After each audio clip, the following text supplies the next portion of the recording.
I used to be the all-powerful heir of the elite financial circle. I casually saved a mafia princess who was being hunted down by her family. I hid her in my private villa, personally applying her medicine and teaching her political strategy. As she lay in my arms, she stroked my Adam's apple with blood-stained fingers. Her voice was raspy and seductive as she whispered, "Young master, once I take back everything, my life and my body will belong completely to you." Later, my family's empire collapsed overnight, and I became a stray dog that everyone wanted to kick. To stay alive, I fled to a small border town and started running a barbecue stall. When we met again, she had become the incredibly powerful queen of the Golden Triangle. Surrounded by a crowd of heavily armed mercenaries, she walked into my greasy barbecue stall. Terrified, I buried my face in the thick smoke, fearful that she would recognize me. But she walked straight up to me, tilted my chin up with the barrel of her gun, and breathed hotly against my ear. "Boss, have you had your fun yet? If you don't come home with me right now, believe it or not, I'll level this entire place, and then tie you up and lock you to my bed. Boss, 10 skewers of pork kidneys, extra spicy." A loud, greasy shout snapped me out of my brief daze. I gave a quick shout of acknowledgement, skillfully grabbed a handful of skewers, and tossed them onto the charcoal fire. The cumin and chili powder burst into a rich aroma under the intense heat, mixing with the greasy smoke and blasting right into my face. "My name is Ethan. I used to be the crown prince everyone fawned over in the elite financial circle. Now, I'm just the owner of this barbecue stall in a small border town. A greasy, middle-aged man scraping by selling skewers. Even though I'm only 27, it's been 5 years. I thought I would rot away in the mud like this for the rest of my life, until the screeching of brakes shattered the hustle and bustle of the night market. A dozen top-tier luxury black cars, like a pack of silent, giant beasts, surrounded my tiny little barbecue stall, so tightly that not a drop of water could leak out. The customers were so frightened they went dead silent, poking their heads out to watch with a mix of curiosity and fear. The car doors swung open in perfect unison, and dozens of burly men in black suits and sunglasses stepped out, holding gleaming guns openly in their hands. With an aura of absolute oppression, they swiftly cleared out. The entire street, the customers who had just been shouting orders at me, ran away, scrambling and crawling over each other. Tables were overturned, and beer bottles shattered all over the ground.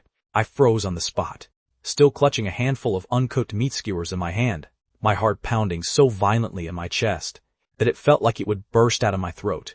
She came. She actually came after all. My instinct was to hide, burying my face even deeper into the choking, thick smoke, hoping it would serve as my camouflage. But those custom-made black high heels still stopped with absolute precision. On the greasy ground right in front of me, the tips of her shoes were polished to a brilliant shine, looking completely out of place in this filthy mess. I didn't dare to look up, able to catch only the familiar, cold and sharp scent of her perfume, forcing its way aggressively into my nose, instantly overpowering all the greasy smoke and the smell of cumin. It was her favorite, Rose of No Man's Land. "Boss," she spoke, her voice cold, sharp, and carrying a faint, barely there smile that made my entire body shudder. I pretended I hadn't heard her, flipping the meat skewers in my hand even faster. A drop of hot oil splattered onto the back of my hand, burning with an agonizing sting. "Business seems good," she said again. A hand clad in a black leather glove reached over, snatched the skewers from my grip, and carelessly tossed them onto the ground. Then, a piece of cold, hard metal pressed against my chin, forcing me to lift my head. It was a gun barrel. I finally saw her clearly. Her face was just as stunningly beautiful as ever, but the innocence and youth from 5 years ago had completely vanished, leaving only a cold, regal aura of a queen who looked down on everyone. She looked down at me, scrutinizing me, as if she were staring at a rat in a gutter. In those beautiful eyes of hers, a thick, intense possessiveness swirled, one that I couldn't quite fathom. "Ethan," she called my name, forcing out every single syllable as if squeezing them through her teeth. "We haven't seen each other in 5 years, and look at how you've turned yourself into this wretched mess." I parted my lips to speak, but my throat was so dry that no sound came out. A wave of intense shame washed over me, completely submerging me. The cheap t-shirt I wore was completely covered in grease stains, and my hands were riddled with countless burns and calluses, my entire body radiating a heavy, inescapable smell of kitchen smoke. Meanwhile, she was glamorous, radiant, and absolutely arrogant. An insurmountable chasm loomed wide open between us. She lightly traced her gun barrel along my jawline, stroke by stroke, her movements both intimate and incredibly dangerous. Have you had your fun yet? If you don't come home with me right now, believe it or not, I'll level this entire place, and then tie you up and lock you to my bed.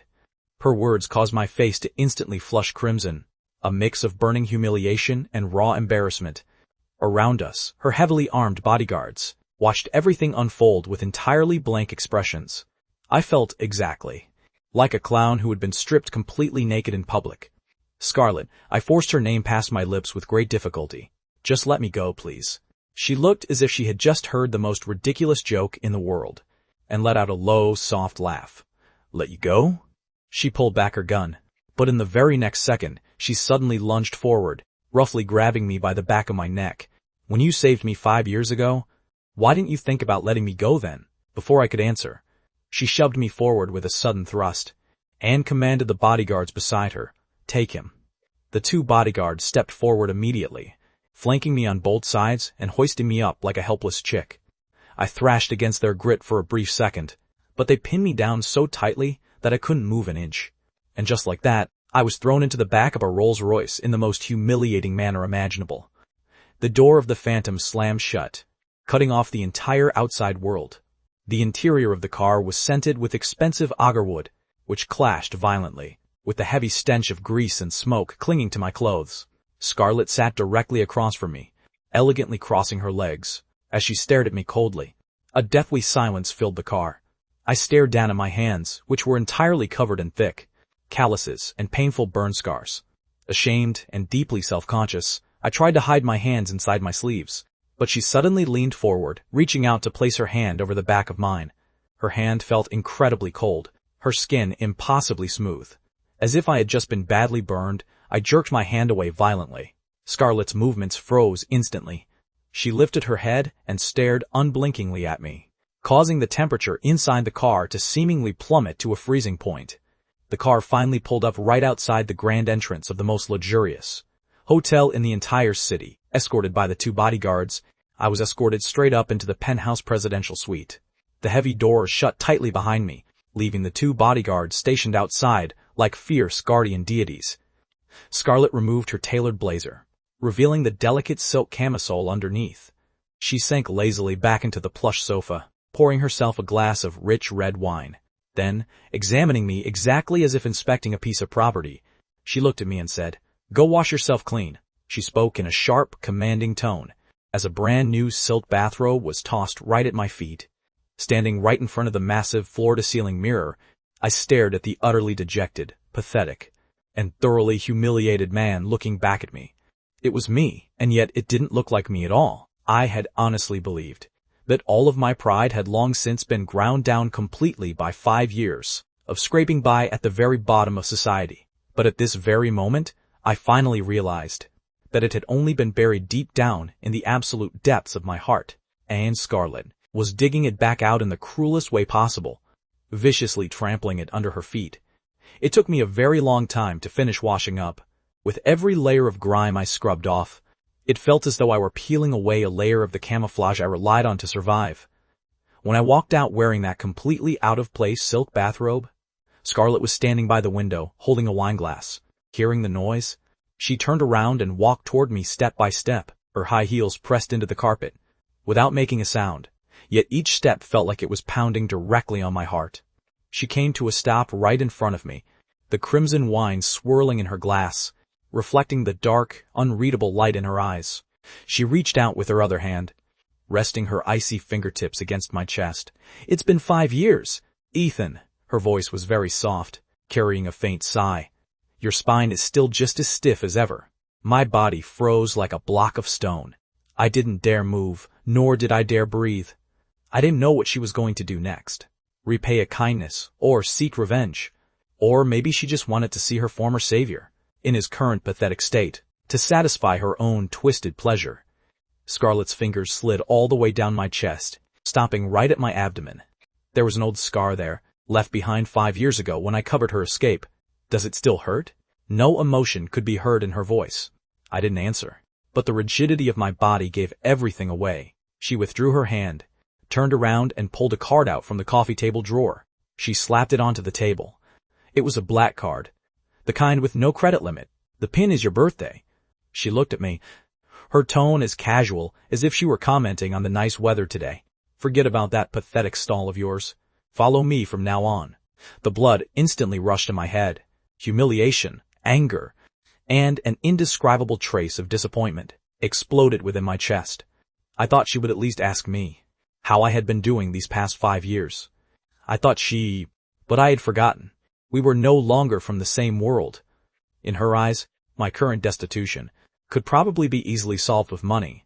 Is Her Majesty the Queen paying back a debt of gratitude? I let out a cold laugh, my voice incredibly raspy. Or is she just keeping a dog? Slap. Her expression changed instantly, and she whipped a fierce backhand across my face. The force was so great that it snapped my head to the side, and I immediately tasted the metallic tang of blood at the corner of my mouth. Ethan! Her voice was filled with suppressed rage, as she grabbed my wrist, squeezing with so much force it felt like she would crush my bones. Don't throw my generosity back in my face. The sharp pain cleared my head a bit. I forcefully shook off her hand and turned around, wanting to leave. Do you really think you can still walk away? Her icy voice echoed from behind me, and the 2 bodyguards instantly blocked the exit at the door. She wrapped her soft body tightly around me from behind, pressing against my rigid back, yet her voice remained utterly devoid of warmth. 5 years ago, you hid me away in your villa, and wouldn't let me step a single foot outside. Now, it's my turn. I felt a wave of suffocation, not from her embrace, but from the despair of being completely controlled and stripped of all my freedom. I don't need your charity, I said, emphasizing every single word. Each syllable sounded like it had been dragged out of an ice cellar. Let me go. Charity? She let out a low laugh against my ear, a laugh tainted with a wounded, angry shadow. I am simply taking back what belongs to me. She violently spun me around, forcing me to face her. Her bloodshot eyes flashed with a mad, obsessive paranoia. Have you forgotten what you said to me? You said my life belonged to you. Now that I'm back, I am going to take your body, your heart, and everything you have back. Looking at her near-manic state, my heart throbbed with a sharp ache. How did we end up like this? Was the girl who once trembled in my arms, promising to give me her life, and the Queen standing before me now, using money and power to humiliate me? Were they truly the exact same person? Scarlet, I took a deep breath, forcing my voice to sound as calm as possible. 5 years is long enough to change a lot of things. I am no longer the Ethan from back then, and you are no longer the you from back then either. We are even. Even? She chewed on those words, the fury on her face gradually fading away. In its place came a bone-chilling coldness. You think we're even just because you say so? I didn't want to argue with her anymore. I violently tore open the collar of my bathrobe, revealing the hideous scar across my chest. The scar ran all the way from my left shoulder down to my abdomen, like a grotesque centipede sprawling across my skin. Is this, I pointed at the scar, and locked eyes with her, enough to pay you back for your life? Scarlet's pupils contracted violently. She stared dead at the scar, as if trying to look right through it. Every single expression on her face, the dominance, the anger, and the paranoia vanished in an instant, leaving behind nothing but utter helplessness and agony. This was the first time she had broken her facade in front of me. She reached out, her fingertips trembling as she tried to touch the scar, yet she didn't dare to make contact. Is that from back then? Even her voice was shaking. I pulled my collar back together, hiding that hideous mark, along with the absolute last shred of my dignity. Yes. I closed my eyes, not wanting to look at her anymore. So, we owe each other nothing. The room fell into a deathly, suffocating silence. I could hear her rapid, suppressed breathing. A long time passed, so long that I thought she was finally going to give up. Suddenly, she spoke. It's not enough. Her voice was very soft, yet it carried an absolute, unquestionable determination. It's nowhere near enough. How could a single scar be enough? To pay me back for my life? Ethan, what you owe me can never be paid off in this lifetime. I snapped my eyes open and looked at her in sheer disbelief. What on earth did she want from me? The pain in her eyes had completely vanished. In its place was a deeper, terrifying obsession that sent a shiver down my spine. She seemed to have severely misunderstood something. Ding-dong, the sound of the doorbell, shattered the suffocating standoff in the room. Scarlett instantly regained her regal, queenly composure. She shot me a cold glance. "Stay here and don't move." She walked over to open the door.